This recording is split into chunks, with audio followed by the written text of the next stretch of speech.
Hey everyone, hope everybody's doing great and having a good week so far. I know I posted some rants on youth soccer and soccer in general on Facebook, which has led to some conversation and has been good. Received some phone calls and text messages, and over the last 2 days, I've had some people talk to me about that subject.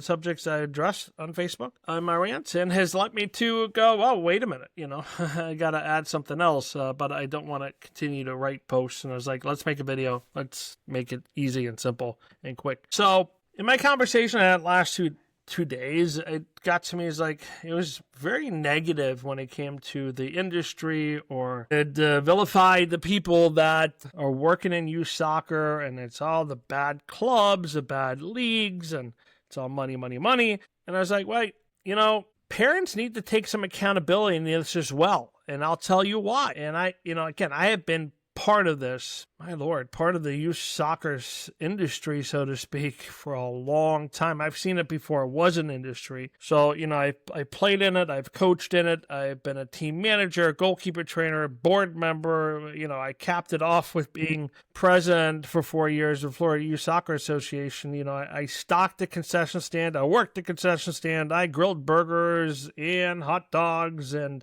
cleaned toilets. I've done it all. I built goals, replaced nets, lined fields, did all that stuff except for being a treasurer. So I have a pretty good view of youth soccer from all levels, at all angles.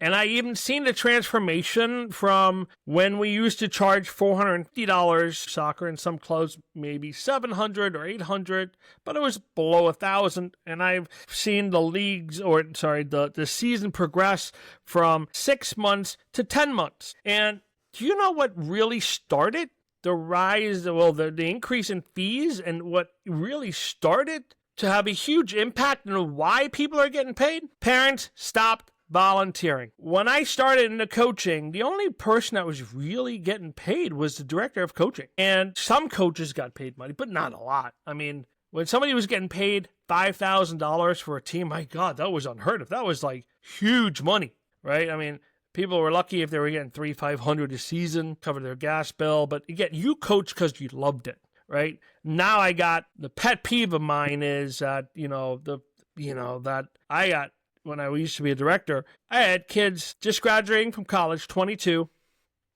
and they were like, one of their first questions was, how much do I get paid? It still annoys the crap out of me, because when I got into coaching in 1998, it was because I loved the game. I never thought I would make a living coaching. It was never my ambition.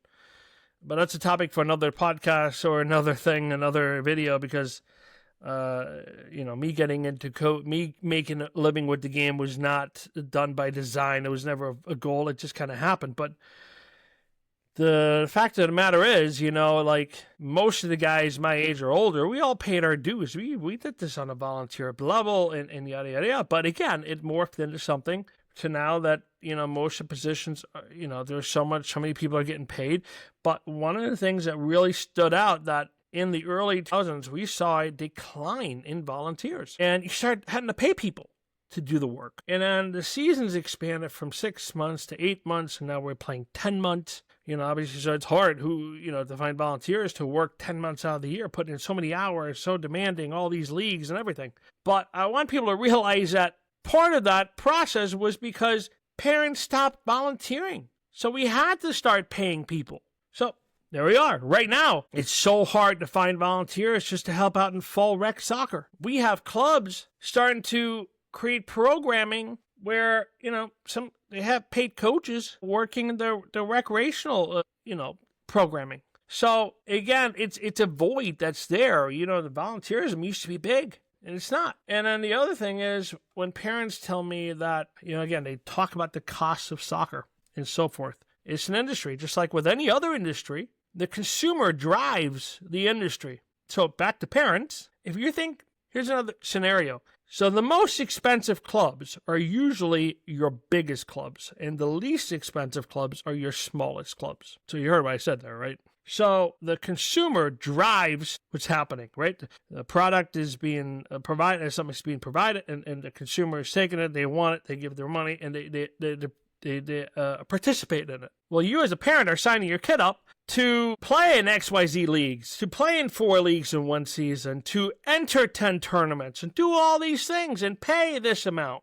So if you really want change, parents have the right to, no, I don't want to participate in this. No, we're not going to do it. And all of a sudden, the industry would change. So again, I don't like when I hear the bashing of good people and, vilifying an industry. Yeah, it's got its flaws and it's got its problems. So trust me, I know this. But we all need to look ourselves in a mirror and say, hey, we all take some accountability for this. People stop volunteering.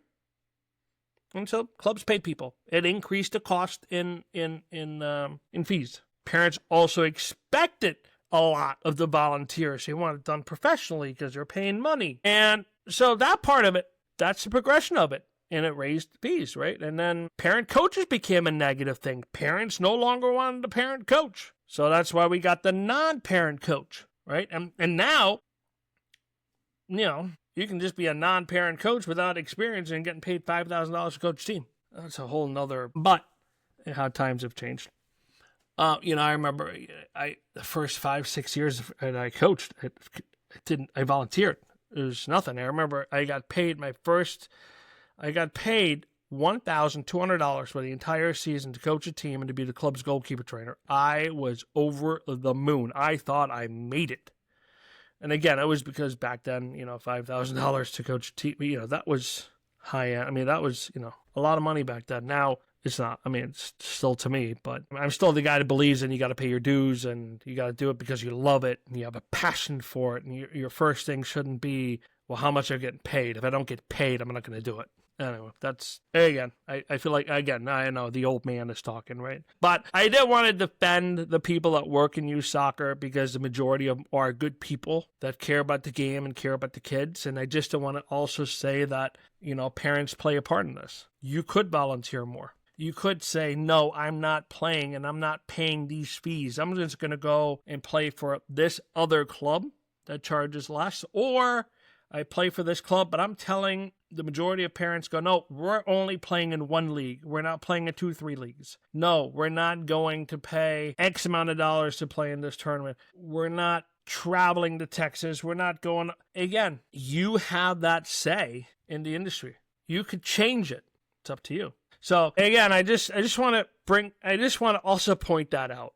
So again, thank you for listening to my rant for 10 minutes here, but I just wanted to get this off my chest because it goes, not everybody's a bad guy and this and that. It is, guess what? It is offered.